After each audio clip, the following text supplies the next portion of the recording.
everyone, and welcome back to the Seek the Joy podcast. On today's episode is Michael Bina. Bina and I have known each other for well over 12 years. We met in high school, and it is really freaky for me to think about the fact that we've basically known each other for half of our entire lives. But Bina is a writer, a director, and producer, and he and his really good friend Sean, who he also met in high school, started their own production company, Stage 2 Media. And in the last 6 years, he and Sean have done some really great work together. In fact, this coming weekend, they are a finalist in the Producers Guild of America Make Your Mark Weekend Shorts competition for their short film, Children of the Revolution. And he talks about that on today's episode and just what an exciting time and opportunity for him and the rest of Stage 2 Media to even be nominated. And I am just so excited and so proud as his friend. This episode was really fun to record. We talk all about his journey, what he's learned along the way, both from success and failure. We also talk about starting his production company. We talk about his writing process and the projects that he has going on right now. And we also talk a little bit about staying grounded and loyal and true to yourself and just navigating this industry. We also talk about Valet, which is the really funny web series that he and Sean and the rest of Stage 2 Media created. And I'm going to include all of the links and the information so you can go ahead and watch Valet if you haven't already in the show notes for this episode. I have been a huge fan of Bina's since we met. I keep calling him Bina, but his name is Michael, but I've been calling him Bina since day one, and that's not about to change. But it is really cool for me to see a friend and someone who I've known for so long follow their passion, work hard, and have success and continue to grow and learn. And it's just been so cool to see his journey. So I'm really excited about this episode. I hope that you enjoy it too. And yeah, without further ado, here is my conversation with Bina.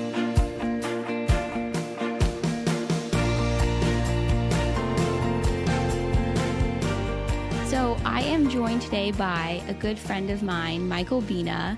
Hi, Michael. How are you?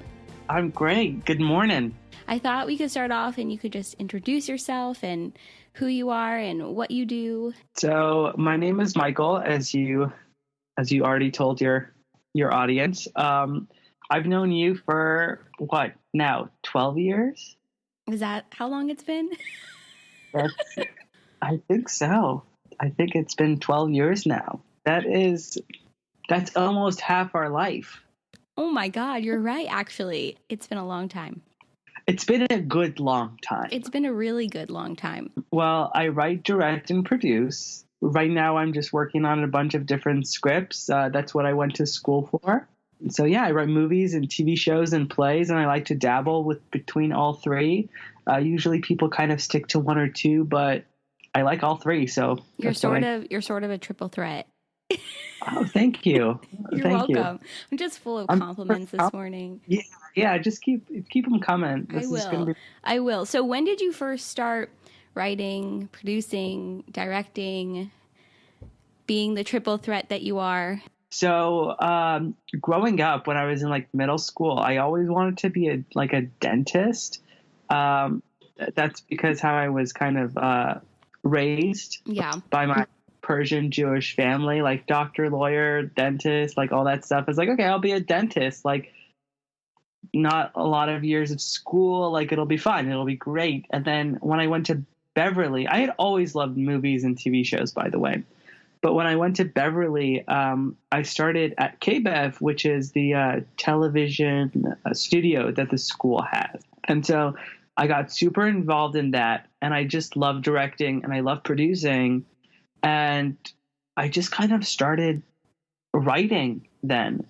And I really enjoyed writing. And then when I was applying to colleges, because I had done so much directing and producing at KBEV, I really wanted to learn the craft of writing. And so I kind of decided, you know what, that's it. I want to write. I want to direct and produce. So I ended up going to school for that. So you went to NYU, and did you graduate early, by the way? Yeah, I did my major, 2 minors in 3 years, which is the Who craziest are thing. you? Oh my God. Uh, it was absolutely nuts. I was doing summer school. I was taking 7 classes a semester, summer sessions where I could only take 8 credits. I was getting waivers for 22. But I'm one of those people that if you give me one task to do, I won't do it. If you give me 25, I'll do them all. No, it's kind of like you like the thrill and the rush of having a lot to do. And I'm kind of the same way. I'm more productive when I have a lot on my plate.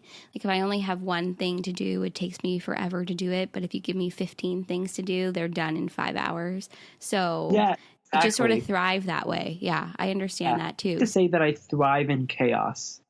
But it's good chaos. It's like good, It's productive good- chaos. it's productive, controlled chaos. Yeah, nothing too crazy. Yeah. So this Exactly. I would say this is definitely your passion.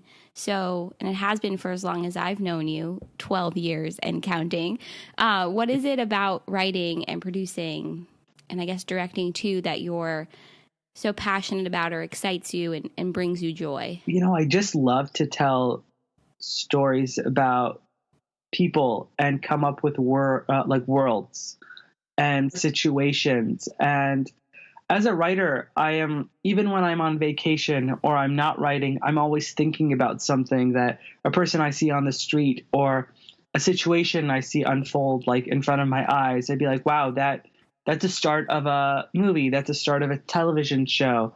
And that's what I enjoy about it, Yeah. telling stories that really haven't been told before is something that really intrigues me, and that's what I try to go for. I would say the things that I think you've created and developed in the last couple of years are definitely stories that haven't been told before. So, for example, your series Valet that I have so enjoyed. I've actually watched it a couple of times because I think Have you it's really? so That's yeah, so nice to hear. because I think it's so funny. And maybe for everyone who doesn't know what I'm talking about, do you want to give like a short synopsis of what Valet is? Yeah, so Valet is this kind of short web series that we created, me and my partner Sean, who we do most of our stuff together, who I met in KBEV actually. And Yeah, I was gonna say I think you guys met in KBEV. I mean, obviously you guys met in high school, but I thought it was KBEV. yeah, it was actually in KBEV because he went to El Rodeo, I went to Hawthorne, and we didn't meet until El Rodeo Eagles represent. Sorry. Were you guys the Eagles? I think so. Oh my God, it's going to be so embarrassing if I'm wrong. You probably are right. I think we're right because it just kind of flowed out of my mouth. So I feel like. Hawthorne were the Vikings. Okay. Anyway, continue. So we wanted to come up with this really fun idea for this web series and, valet parkers, which have never been done before. And we had so many interesting stories from like I said, situations that we have seen or heard. And it's just a situational comedy about valet parkers at their day job and the kind of shenanigans they get into. Because honestly, let me tell you something. When you give your car to valet, a lot of stuff can happen. You never know. Yeah, we've had tons of episode ideas that didn't make the cut. Like, for example, we heard a story about a valet parker parking a convertible on the street and then all of a sudden going back to get the car and it's soaking wet because someone's sprinklers went on and just went into the car, Yeah. So as a valet parker, you have to really think about are all the windows closed? It's convertible. Do I move? Sometimes you can't move the seats, so it's really difficult because you don't know how they previously were set, and so it's really difficult to, I guess, be a valet parker. But the situations are so funny and absurd, and that's really what we were going for. And we have they are ensemble of eclectic and interesting and really wide array of funny actors that we were so happy to get. Yeah, and I was going to say I think those actors, they all it's within the script obviously, but they each have their own dynamic with each other and then as a whole valet group, ensemble, whatever. So I think it's really well done. Is there a third season in the mix? That's something we're talking about. I have some really, really funny ideas for a third season, but we're trying to focus on other web series to get those off the ground. Yeah. Maybe do 2 seasons of a couple of other things, and then come back to a third season of Valet. So you and Sean, speaking of you and Sean, you guys both started Stage 2 Media. So yeah, that's your production company, which is really exciting. When did you guys start it? Was it during college or after you graduated? It was actually during college, because we were making short films, or we wanted to make a short film.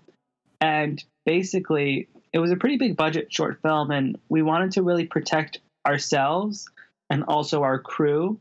So we kind of created this LLC in case anything happened. We were insured, all of that stuff. And so after we did that, we kind of just steamrolled from there, creating more shorts. People came to us. We've done music videos and commercials and Kickstarter videos and web series. And it's just actually been really fun these couple years that we've been doing it. Yeah. Well, more than wow, it's been probably 6 or 7 by now. That's a long time too. So what do you think you've learned the most about yourself from starting and then running your own production company? Honestly, the one thing that I've learned is organization is really key to success, but also loyalty. Like in this entertainment industry, people are so finicky and they're not loyal, but Sean and I pride ourselves on being loyal with our crew and with our cast and stuff like that. Mm-hmm. And so if you see our productions, we have the same actors that we love to use, and they love to come work with us because they know that, we take good care of them. Our sets are fun. It's just a good connection and working environment. And I would say, honestly, loyalty, Yeah. And that's why so many famous directors work with the same actors. Like Martin Scorsese works with Leonardo DiCaprio over and over and over again, because you build a relationship, you build trust, you build a connection and bond. Yeah, you build that trust and camaraderie, and the fact that they enjoy working with you guys, I think also speaks volumes too, because you could want them to come back, but they wouldn't necessarily want to. So the fact that they want to come back and work with you guys and work with Stage 2 Media and come back for different types of productions, I don't know. I think that speaks volumes too. And it makes everything kind of seamless. Like when you're on set, you need to make your day. So if you're shooting, sometimes 7 pages, you really need to be able to move. And, if you have that relationship with your actors and your crew, you can kind of sometimes get them to go that extra stretch because they know that you'll take care of them.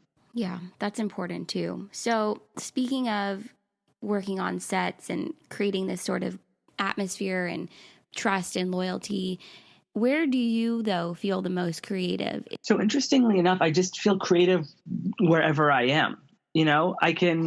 I can be in line at the grocery store and see something interesting, and I'll take out my phone and I'll write notes about what's going on. I can be creative on an airplane. I can be creative on the beach in Costa Rica. I'm one of those writers who I don't have a space where I write. Everywhere I go, I am creating. I've known some other writers who can only, write in an office or in a coffee shop. The situation around them needs to be, they need to be in the right situation to be creative. Whereas, thankfully for me, I can almost be in any situation and still, get work done and be creative and come up with content, write scenes. Yeah. My brain is always thinking. I write maybe 10 to 15 projects at the same time. Oh my gosh. That's pretty amazing. But I would say, given the fact that we do live in LA and there is so much going on, it kind of doesn't surprise me that you can be at the grocery store and see something and just start writing. It's really cool that you can just start writing wherever you are and you don't limit yourself that way, and it just sort of flows and comes to you. And also the fact that you're working on 10 or 15 projects at the same time doesn't totally surprise me either. That's the thing. Even if I'm working on whatever I'm working on, sometimes I get stuck on something and I don't want to like like give up. So I move to something else. And while I'm writing that other thing, maybe the piece of the puzzle that was missing for something else clicks. And then I just go back and forth. Yeah. So you give yourself that freedom and the flexibility and to come back to something, because I think that's true. If you're so focused on one thing or one project, I don't know, you can start to feel like, okay, they call it writer's block or like a creativity block. It's just not coming to you anymore. And so the fact that you have other projects to work on, you can sort of focus your energy there and then come back. And I don't know, I think that probably makes for better ideas and better scripts or screenplays or projects that you're working on too. Yeah, everything has its pros or cons, because doing that, it takes longer to complete things. So sometimes I just have to really tell myself, okay, this one, you're almost done with it, finish it. Or every now and then I go back into my library of scripts and read things, scenes, and just to look back and to refresh my memory of what I have, what I don't have. And then I'll realize, oh my God, you finished 95% of this script. It only needs 5 more pages. And then that's when I finish it. When I go back and remember that, oh, this is almost done. Yeah. That makes sense too. 4 years. You forgot to finish it, but that's because I was missing a scene that now I'm able to write. I also think it goes to show, though, everything is all in good time. So you may finish 95% of a project, but then, you take a step back and then you feel that inspiration and you come back and you finish it. And I think it just goes to show that there isn't just one set timeline for things either. That the way I look at it is life happens and you may think that things need to be completed or done in a certain period of time, and then you take a step back and you start working on something else, and then you may feel inspired to go back and finish it, and then what you have created to finish it is probably a lot better than what you would have even created if you had kept working on it and sort of drove yourself crazy that way too. So I do really think things happen in the time that they're supposed to, and when creativity strikes, I don't know, I just think you have to go back when you feel inspired. I'm a believer in that as well. And I'm also a believer in things are never finished. Yeah. So that's I'm interesting. Always going back and tweaking like scripts. And, when I go back into my library of things, reading even scripts that are finished and opening the final draft document, which is where the document that I write my screenplays and stuff on, and just deleting lines, and editing as I go on, punching up jokes that, 6 months ago, 8 months ago were funny. Now they're not. Yeah, that's interesting too, because things change and they evolve and you sort of have to evolve with it too. Exactly.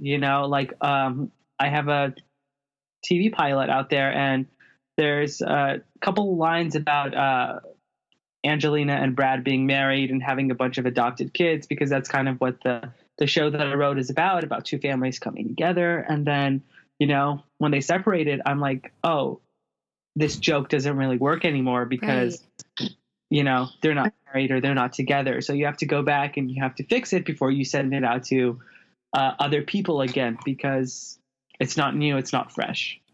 That makes a lot of sense. So do you have a script or a project that you would say you're the most proud of? This question is always difficult because everything I write, immediately I'm most proud of it. Yeah.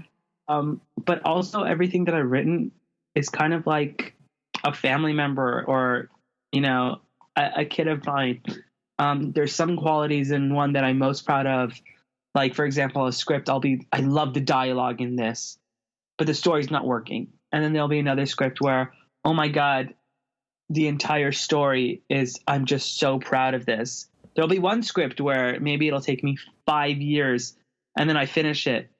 And then I'm proud that it actually came together, Yeah. So there's not really one project that I'm most proud of. It's also interesting because people who I've met and talked to, when this question comes up, a lot of times it's not the ones that wins them the most awards. Mm-hmm, mm-hmm. Sometimes directors, when you ask them what their favorite project is, it's the smaller films, the ones that they champion to get made that they're most proud of, not the ones that won an Oscar or an Emmy. Yeah, it's those projects that you've really had to dig deep, right? And work really hard on and put your all into. But I think your answer is really interesting because I think most people expect anyone who creates anything to say, oh, this right here, this is what I'm most proud of. But I think your response is actually speaks more to the truth, which is when you're working on something and you put so much into it and it almost becomes a labor of love. It's like your child, and there are different aspects of it that you're excited about or proud of. It's really difficult to just pick one thing. And I think it also, when it's your career and your passion and you're working so hard on it, yeah, every project, there's going to be an aspect of it that you're proud of, and the dialogue is what you're the most excited about, or the plot line, or this one scene. So I think your answer is really interesting and also sort of, I don't know, really speaks to the truth of the work that you do. And I'm very critical of myself. I'm highly That is critical. very true too. So things that I'm most proud of, there's a lot of things that I'm not proud of that can be better. My favorite part about writing and creating is not the actual getting words on paper. It's getting a first draft, printing it, and marking it up. I probably go through 8 or 9 drafts of every script. And these are actually heavy, from 120 pages in draft 1 to 100 pages by draft 4 to 90 pages by draft 8. And it probably is a lot better because you do that. I mean, I think, so I obviously don't necessarily have a creative background, but for me, writing briefs and other lovely things in law school and beyond, I mean, you think your first draft is so great, and then you go back and the art of the red pen, right? And going back in there and really tearing it apart. And I would say by the end, and I go through probably 8 to 10 drafts myself, but by the time I'm done, it's a hell of a lot better than what it was when I started, or what it would have been if I didn't take the time and really go through it and with a fine-tooth comb and really just make it a lot better. So it's interesting to hear that you sort of obviously do the same thing. Yeah, okay. I love it. So what are you working on right now, though? Oh, man, I'm working on a bunch of things, but right now a short that I made got into the Producers Guild of America. I was going to ask you about that, but I'm glad you brought it up.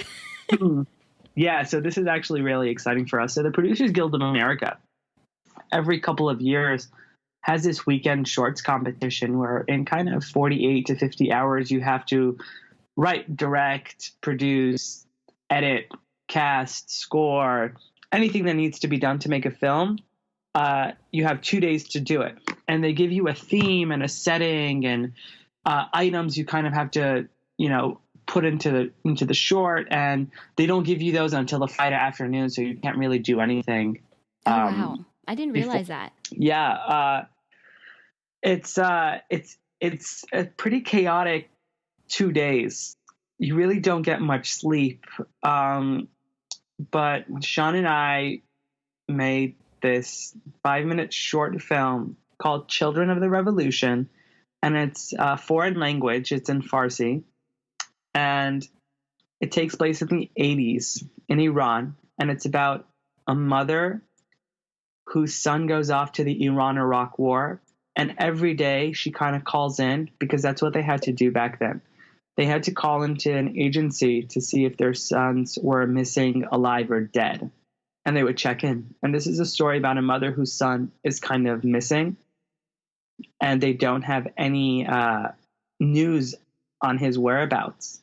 But it cuts to the present, which is her calling, as well as the past, which is when he tells his parents he's leaving. He's getting ready to leave, and then when he leaves. And you just kind of see the effect it has on the mother, and the way she ended it with her son wasn't a very positive note, so she kind of has some regrets. And it's a really short 5-minute thing, but we're very excited that we were selected top 10, because this short almost killed us. We were editing for about 14 hours, and I think we almost missed the deadline by seconds. Oh my God. So when it's coming up, right, that you find out whether or not you guys have won, how does it work? So on November 11th, there's actually the PGA is hosting an event in downtown. They're going to screen the top 10, and then they're going to give out prizes for first, second, and third. I'm really excited for you guys. This is so cool. Yeah, we were there 4 years ago, and when another one of our shorts made the top 10. And of course, I come from a very big Jewish Persian family. Mm-hmm. Sean comes from a very big Persian family as well. And so I would say maybe there was 200 people there. A good, actually maybe less, like 150. A solid like 70% was from like both of our families. It's hysterical, but I wouldn't expect anything less, honestly. Yeah. So, but when we lost, that was fun. That was fun. Well, I think it's an accomplishment in itself just to even make the top 10. You know, that's something to be excited about and proud of.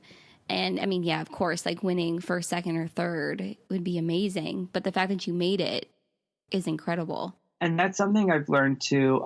When I was like really young, starting out with a production company, everything I made, I was like, oh my God, this is going to get into this festival. This is going to do this. This is going to do great.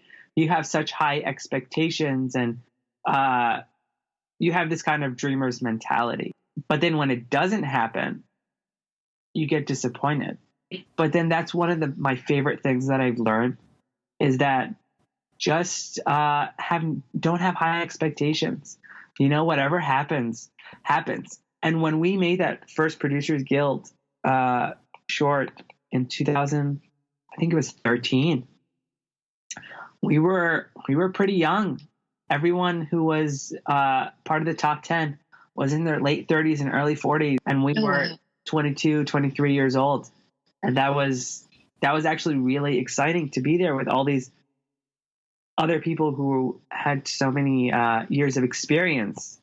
You know, even if we, you know, I joke and I say we didn't win, and our whole families were there, and it was a thing. But just to be there with the people who had that experience and who've been in the industry that many years was actually an achievement for us. I think so too. I think it had to be a learning experience too. And talking just a little bit about, you know, when you start out and you're so gung-ho, right? And you just feel like, oh my God, I'm going to do this and this is going to happen.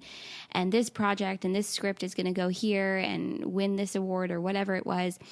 When those things don't happen, I mean, how for yourself, and obviously I think at 22 or 23, the response is really different than when you're 26 or 27. You know, your responses to life change and your perspective changes, even if it's only a difference of like 4 or 5 years. So for you at the time, how did you bounce back from that disappointment and that experience? And I know you said for you learned, you know, don't have high expectations, but I'm wondering, is it more, you know, to just learn to be proud of what you have accomplished and have that sort of perspective too, you know, and know that you have accomplished so much, even if it doesn't, you know, get a first place recognition?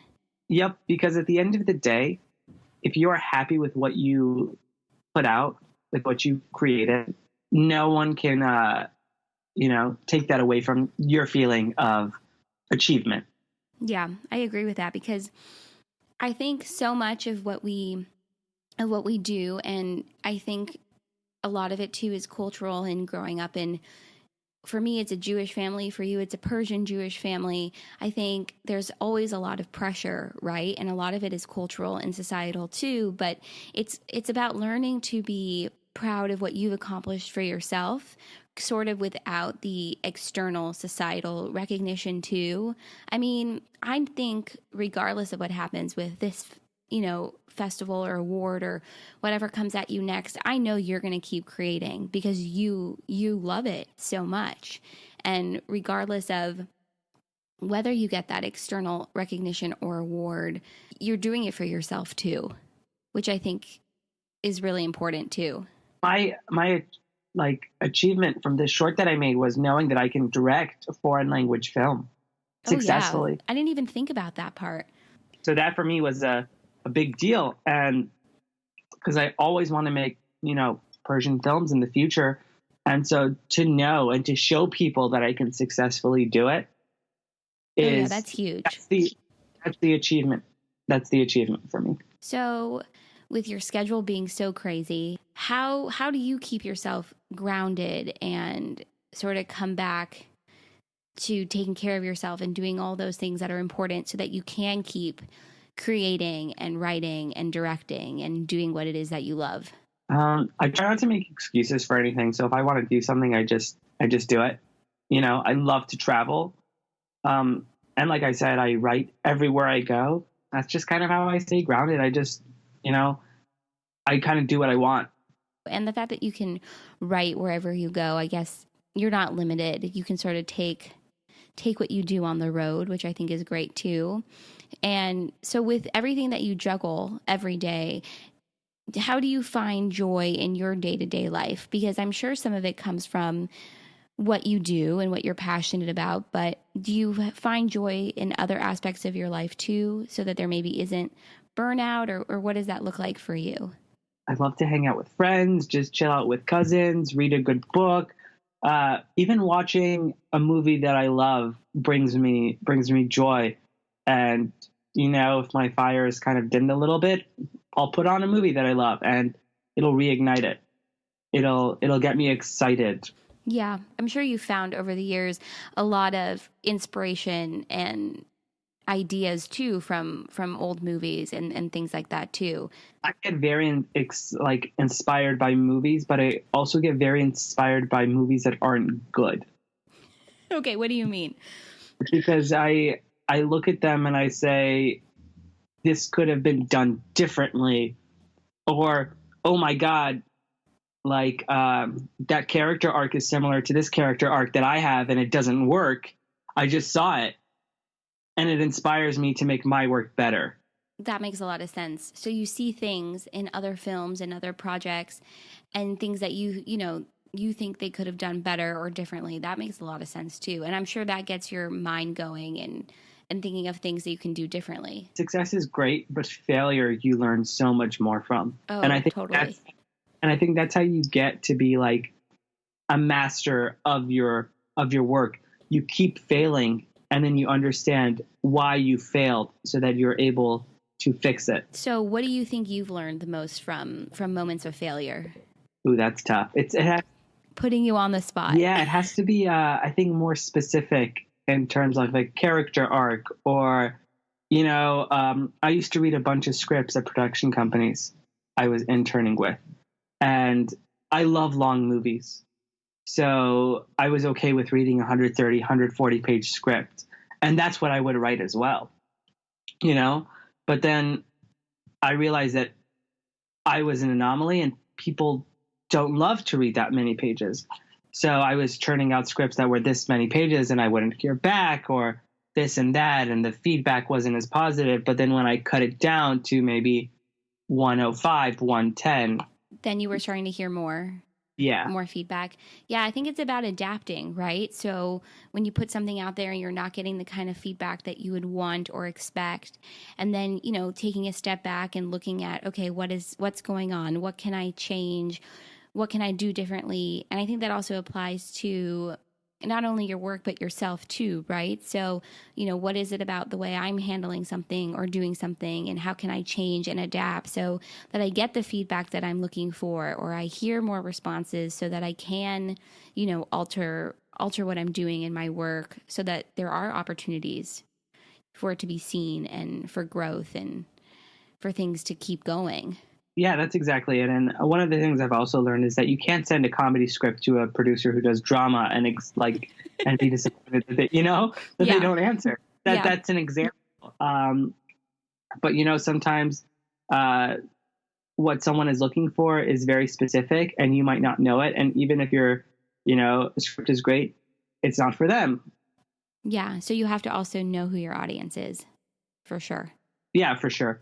And that's also why I created the production company, so I can churn out my own material.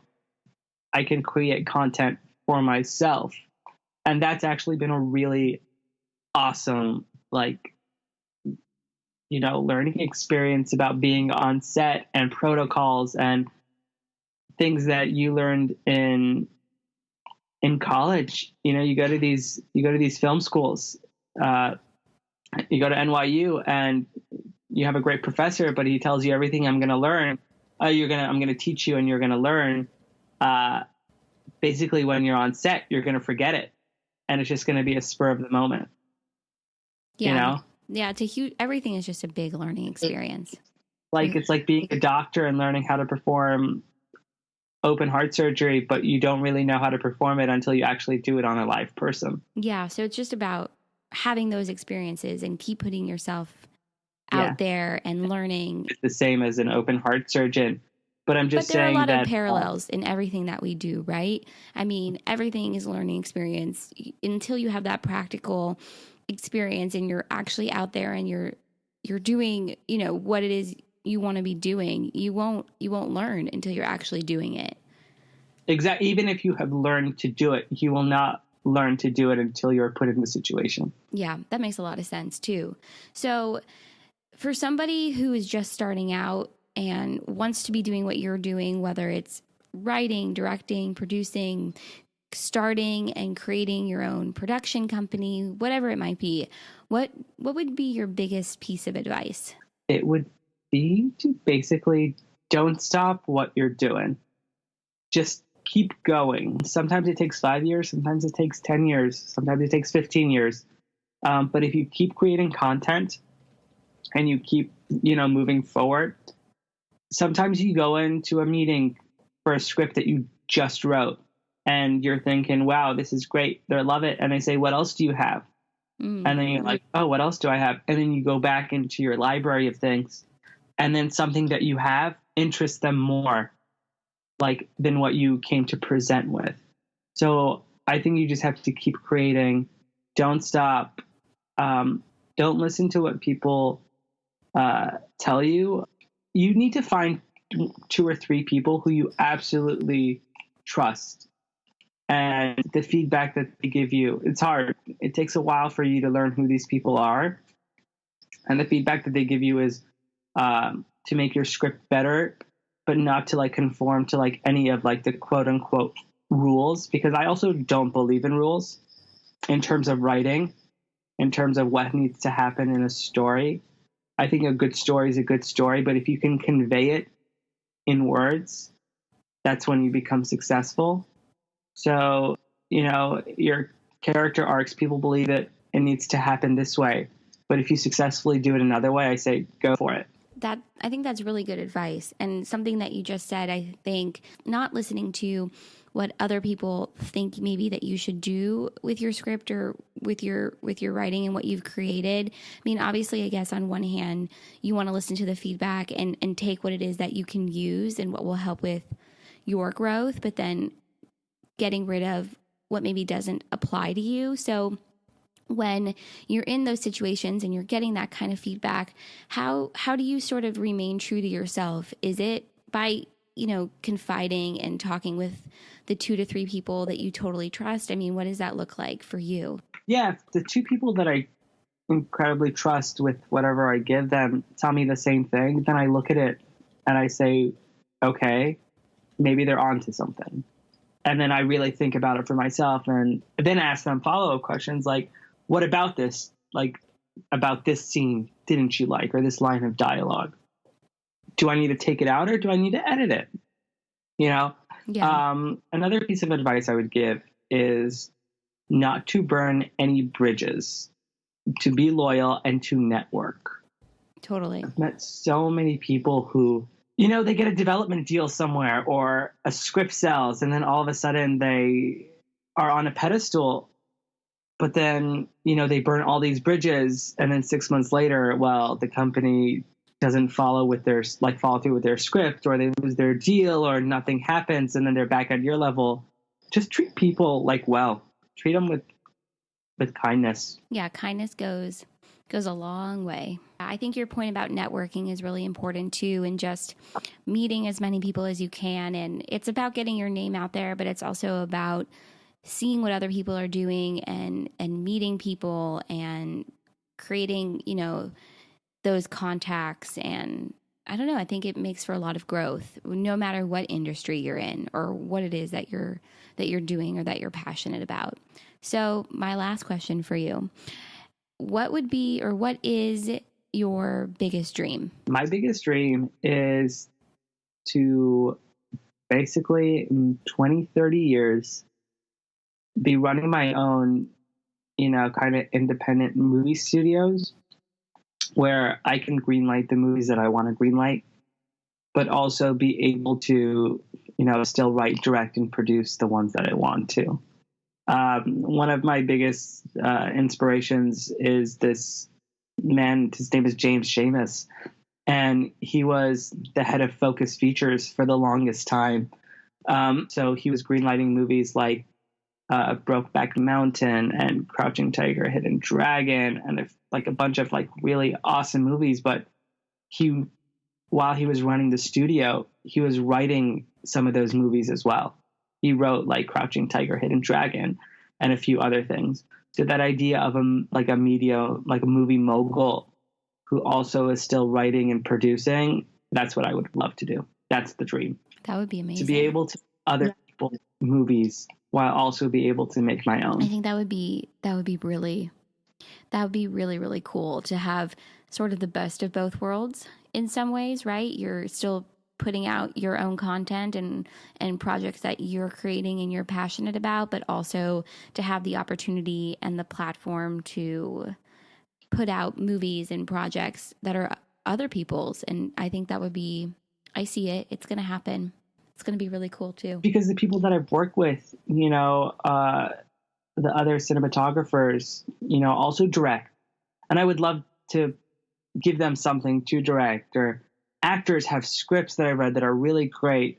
So to be able to make my friends' work, put it up on the big screen, like that's the dream, to just like get to the top with the people that I started out with. Oh yeah, that's huge. And that goes back to loyalty too, and staying loyal, to the people who have been there with you from the beginning. And I also think that's loyalty to yourself too. So I think that speaks volumes, and that would be really awesome to keep those people with you and to go to the top together. I think that would be amazing. Big dreams though, attainable dreams. And I'm excited. I think it's going to be really, really cool. But where can everybody find you and your work and Stage 2 Media? So Stage 2 Media, you can go to www.stagetwomedia.com. We also have a YouTube channel where you can go and find ballet, which everyone needs to check out because it's so funny. Yeah, thank you. Subscribe, like, comment, share with your friends and family. We're coming up with some really awesome content that hopefully we'll be putting out in the next couple months. And so can everyone see Children of the Revolution too, or is that not released to the public to see because it's part of the... After we screen in November, we'll be able to put it out in public. I'm looking forward to it because it sounds really awesome. Thank you, Michael Bina. We have known each other for way too long. Way too long, but I appreciate you coming on my podcast. Thank you for having me on your podcast.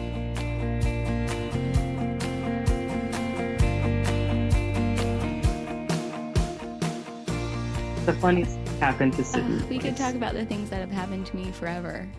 A throwback to cutting my thumb on the fudge at Baskin Robbins. Or what about that old man that would hit on me? Do you remember that?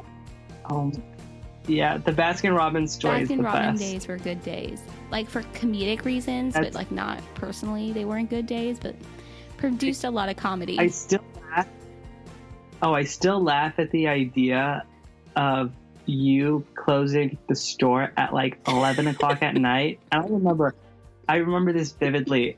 I'm like sitting at my desk, like doing my AP stats homework, and I get a text from you just being like, I'm closing the store. The freezer stopped working. Everything is melting. That actually happened. And you know what's really sad is that Baskin Robbins location isn't even there anymore. But those were some good days and some not so good days for a lot of different reasons. But I think it produced a lot of comedic moments. And You'll never forget you posted on Facebook when I cut my thumb on the can of fudge, and The ER after you cut your thumb. Like, it was bad. It was really bad. I had to go to the emergency room. I still have that photo. I mean, everybody still has that photo. It's on Facebook. I was so... Oh my God. Some good moments.